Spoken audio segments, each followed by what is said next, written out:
Hello students, my name is Sumish Sharma.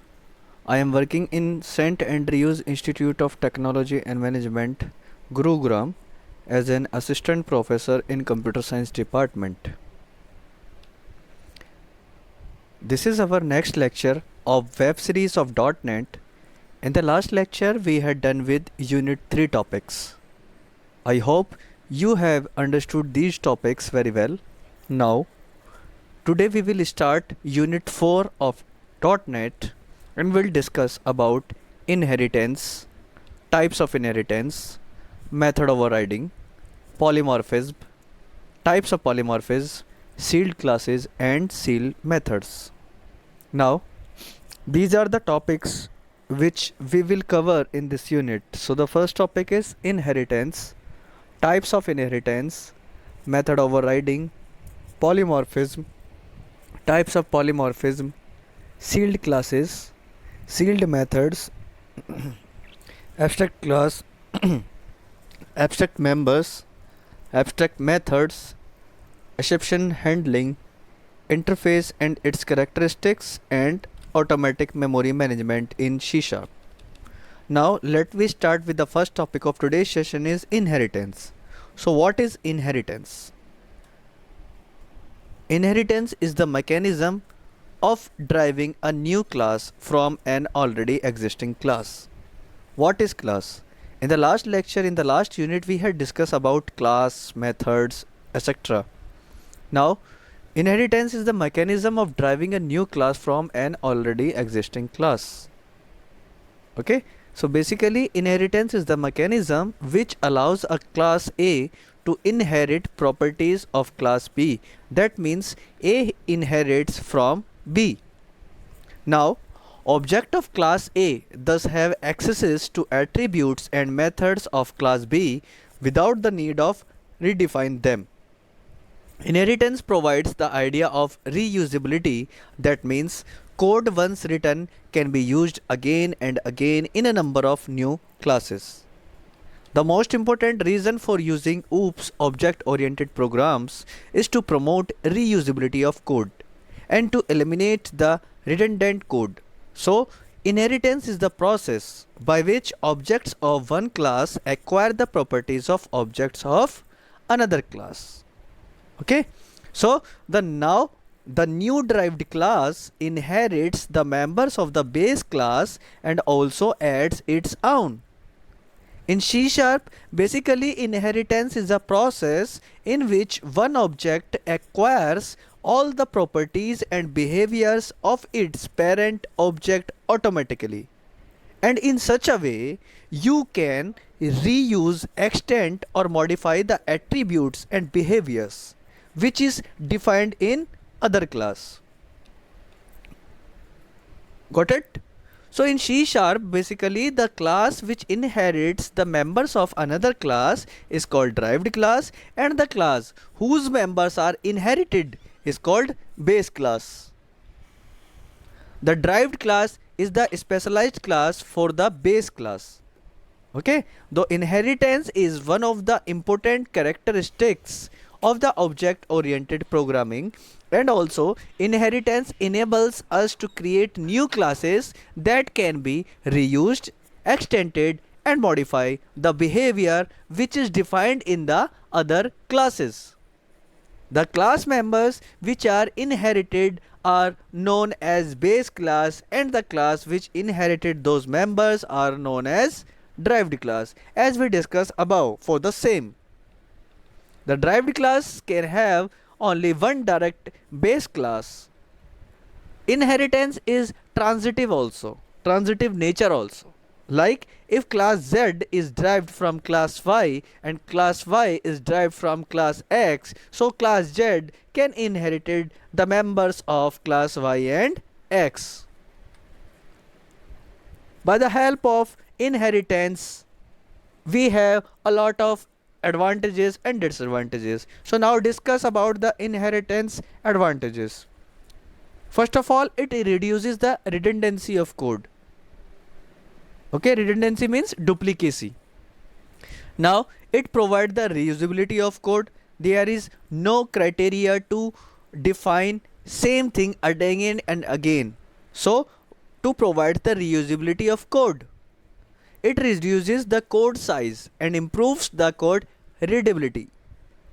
And at last, it manages the code easily and divides the class into base class and derived class. Inheritance also have some disadvantages. So, the first disadvantage in inheritance is, in inheritance, the base class and the child class are tightly coupled. So if the base class is modified, then it will affect also the child classes. And the last disadvantages is in the class hierarchy, some of the data members are unused. So the memory allocated to them remain unutilized, which affects the performance of our group. So this is the basic description about the inheritance concept in C#. Now we are discussing about importance of inheritance. The first one is reusability. Basically, we all know that inheritance allows driving new classes from existing classes without modifying it. So this implies the reusability of information in the child class as well as adding extra functionality into it. Now you can reuse the members of your parent class. So there is no need to define the members again and again. So less code is required in the class. It also saves, the second point is save time and effort. So the concept of reusability achieved by inheritance saves a lot of programmer time and effort, because the main code written can be reused in various situations as needed. The third importance of inheritance is closeness with the real world. Inheritance allows the capability to express the inheritance relationship, which ensures closeness with the real world models. Now, easy modifications. Now, inheritance allows modifications to be done in an easy manner. Okay? Because if we want to modify anything, so simply we can modify the base class. Automatically inherited modification completed. And the last one is transitive nature of inheritance. So basically, if a class A inherits properties of another class B, then all subclasses of A will automatically inherit the properties of B. This property is called transitive nature of inheritance. Okay, so these are the importance of inheritance. Now we are discussing about types of inheritance. So basically we are discussing in C# three types of inheritance. The first one is simple inheritance. The second one is multi-level inheritance, and the last one is hierarchical inheritance. Now we are discussing in detail about these three types of inheritance. The first one is single inheritance. When a derived class inherits properties from one base class, it is called single inheritance. And in single inheritance, there is only one base class and one derived class. When one class inherits another class, it is known as single level inheritance. The second type is multi-level inheritance. Now, multi-level means there is more than two levels, two or more than two levels. So in multi-level inheritance, a class is derived from an already derived class. The transitive nature of inheritance is reflected by this form of inheritance. When one class inherits another class which is further inherited by another class, it is also known as multi-level inheritance in C#. Basically, we already know that inheritance is transitive, so that the last derived class acquires all the members of all its base classes. The last type of inheritance is hierarchical inheritance. So hierarchical means when two or more subclasses inherited properties from a single base class, it is known as hierarchical inheritance. In hierarchical inheritance, the features of one class may be inherited by more than one class. In this type of inheritance, there are multiple classes which are derived from one base class. and it is used when one class feature is required in multiple classes. So these are the description about inheritance, importance of inheritance, and also types of inheritance. Now let me start with the second topic of today's session is method overriding. Basically, method overriding means having a different implementation of the same method in the inherited class. If one of these would exist in the base class and another in the derived class, these two methods have the same signature but different implementation. This means that the derived class method has the same name and parameter list as the base class overridden method. So method overriding is a language feature that allows a subclass to provide a specific implementation of a method that is already provided by one of its superclasses. Method overriding is an important feature that facilitates polymorphism in the design of object-oriented programs. And about the polymorphism in the last unit, we already discussed about it in detail. An overriding method is a method in a derived class that has the same method signature as the base class method. It is overriding. Now again, we are discuss about polymorphism. So what is polymorphism? Basically, polymorphism is a combination of poly and morph words. So poly means many and morph means form, means the ability to take more than one form.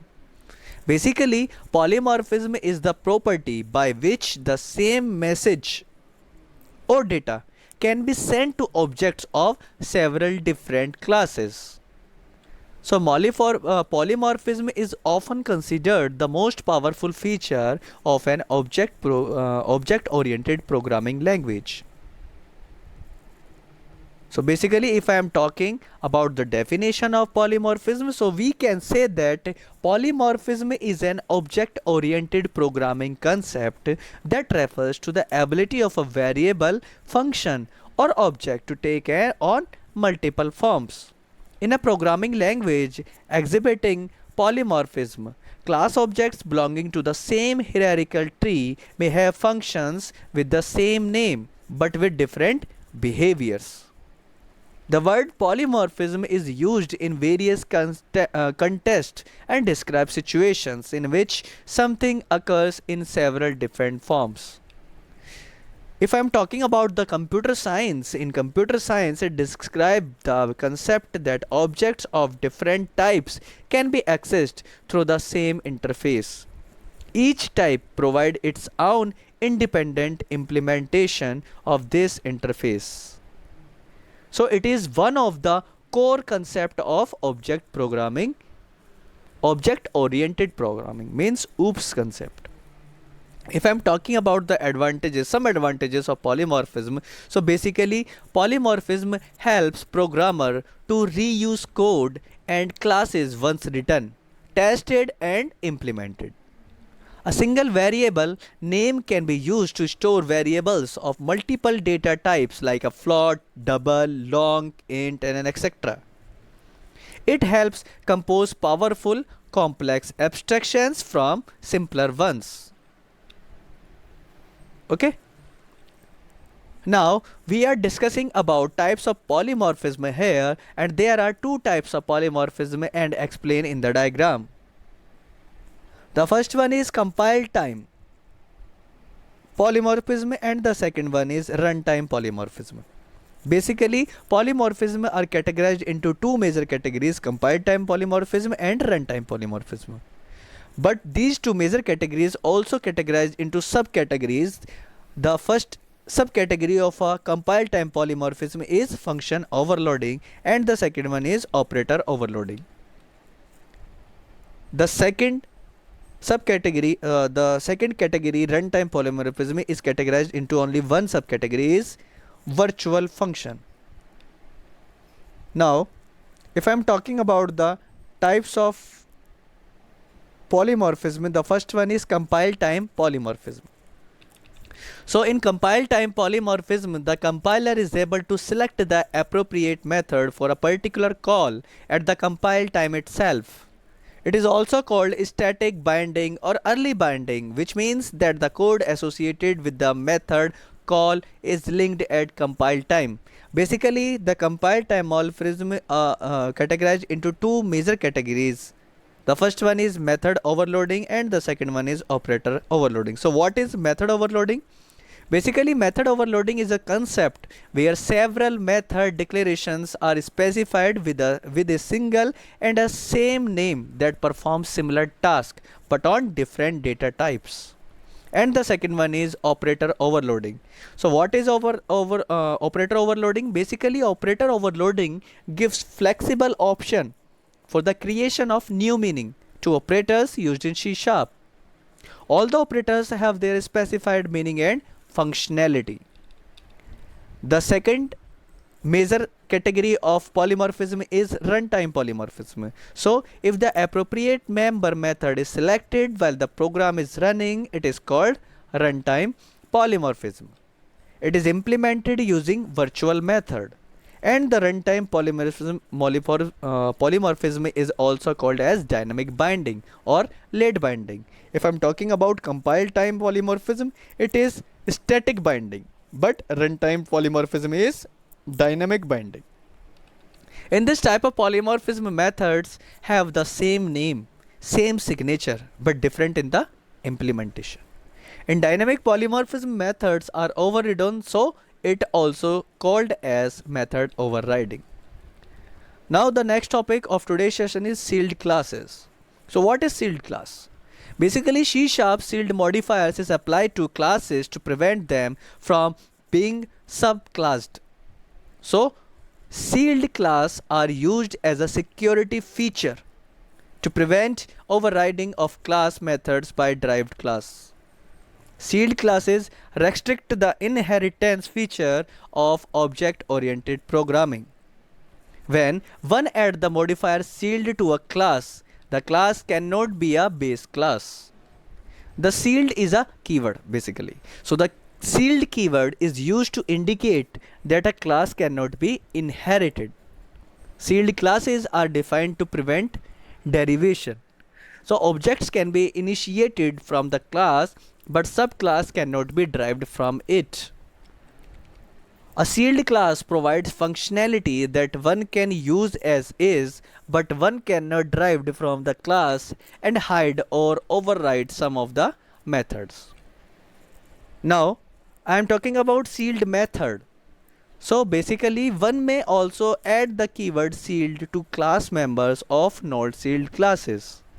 This is especially helpful when the method has been defined as virtual in a base class, indicating that it can be overridden in subclasses.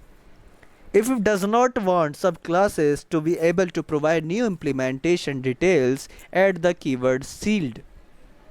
So one should not seal a method unless that method is itself an override of another method in some other base class.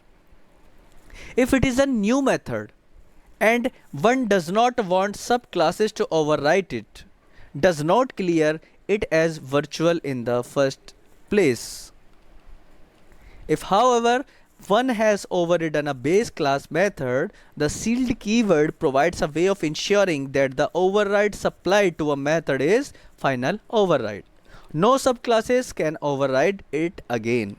So this is the today's session. Now I am going to provide you some important questions based on today's topic so that you will get an idea that which type of questions come in university exam from this topic. So here are the questions, and the first one is, what is inheritance? Explain types of inheritance. The next one is, what is method overriding?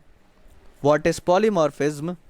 And explain its types. And last, what is sealed class and sealed methods? So this is the end of the today's session. Thank you for watching my video. Have a nice day. Hope you will watch my next video in which I will discuss about abstract class, abstract members, abstract methods, exception handling, interface, and the last topic of the unit is automatic memory management system in C#. So stay connected with us. Thank you so much. Have a nice day.